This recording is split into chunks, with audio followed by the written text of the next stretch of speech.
Then IR35 legislation that's changing next April, isn't it? Yes. So I was hoping to have a bit of a chat about the three big factors that would class you inside or outside, depending on how they fall.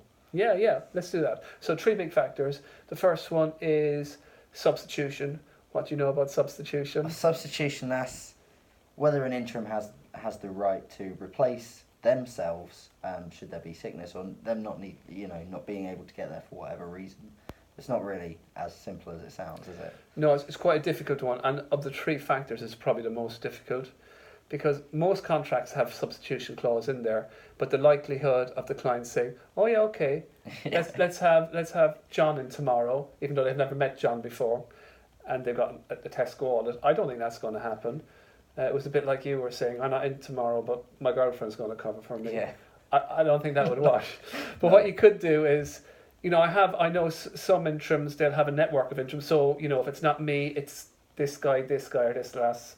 And they may be already known to the client. So the client might be saying, yeah, I'm okay with that because I know who those people are. They've been with us before. That would work. I think you were mentioning... like projects, things like that, and where it's more of an expertise-based role. So one day you might say, you know what, I'm not going to be in today, but I've got an SNOP specialist coming in to have a look at things.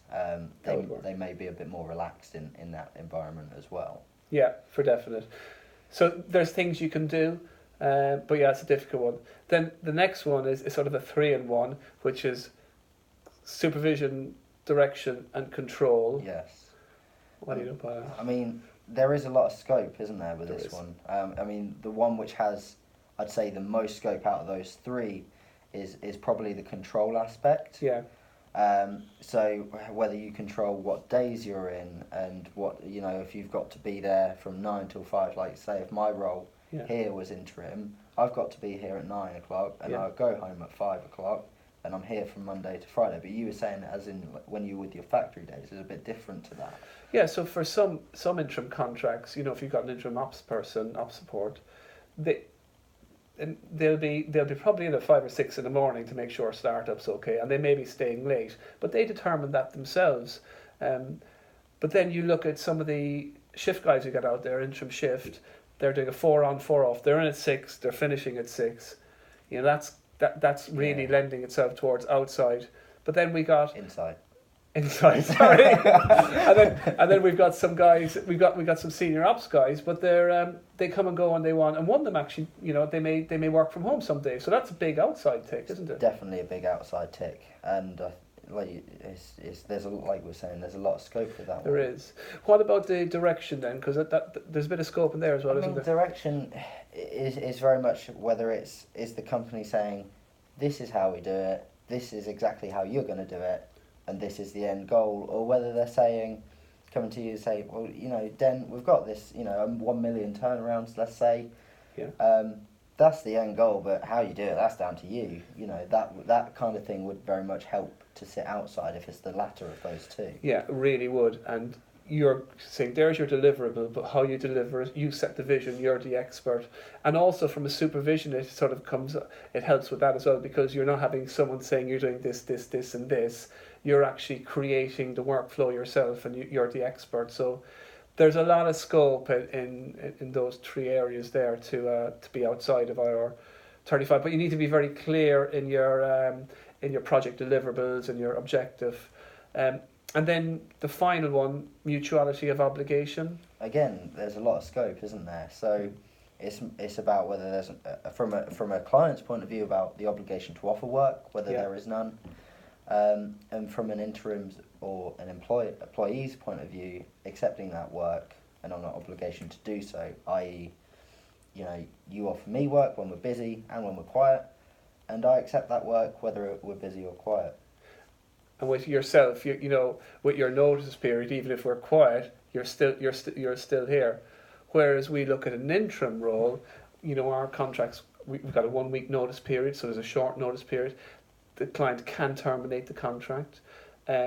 Some of our interims will have multiple contracts. They might have 2 or 3 days with one client and a few other days with another client. So that's another area as well that brings you outside. Definitely. I think you've also got the point of things to watch for, I should say, Yeah. is your contract extensions. Oh yeah, big one. Because you don't want that rinse and repeat cycle, how I was saying the other day, where you're just extending it, with no alteration to the deliverables. And I think that's key, where you can put, where if it is being extended and there's a reason, because there's a new project or there's a new deliverable or a new challenge or where you need some more expertise, getting that bolted down onto the project specification or the objective, and that's fine. I think the other thing to watch for as well is if you're on a deliverable based project, say you're trying to do that 1 million turnaround, sorry. Yeah. If you finish that early, you need to. Would you say you either, in my eyes at least, you either need to be terminating or reassessing those as well, even if you are contracted for the next further 3 months. Yeah. So let's say it's a 6-month contract, and after 4 months the project is delivered, then the client might say, well, I'm going to give you a week notice now, and that's really practice. That is, yeah. I mean, that rounds the 3 points. I mean, I think the thing we've been saying is that, yes, I mean, the legislation's changing next year, but these factors, they're in place already, aren't they? They're not changing the factors. So the factor, you're right, the factors are the very same, but the legislation is changing, and the only thing that's changing is instead of you, the interim, being liable, it's the client, or where the client goes through someone like us, the fee payer is responsible. So that's what's changing. So what we're doing at the moment is our roles and future assignments, we're actually getting a workplace assessment carried out. And if we look at yesterday's one, that was outside. So the client in April can say, I'm happy to continue because it's outside and we've got the legal documentation here. But if it's inside, then we can go, we've got between now and April to get it changed and get it sorted. Yeah. I think that rounds us, really, doesn't it? That's it, really. Brilliant. Thank you. Thank you.